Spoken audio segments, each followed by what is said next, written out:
ஒரு ஊரில் இருந்தது 2 பாண்டாக்கள், மிகு மற்றும் மெகா. இவர்கள் இருவரும் மிகவும் புத்திசாலிகள், ஆனால் விளையாடுவதையே அதிகம் விரும்புவார்கள். ஒரு நாள் அவர்கள் ஒரு புதிய விளையாட்டு பற்றி கேட்டார்கள். சிறுவர் பாதுகாப்பு பூங்கா என்று. மெகா கேட்டான், இந்த விளையாட்டில் என்ன இருக்கும்?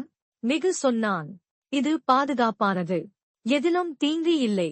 அதிலே பல புதிர்கள், வண்ணமயமான உலகம் மற்றும் நாம் போனபோது நம்மால் தவறு செய்ய முடியாத மாதிரி செய்யப்பட்டுள்ளது.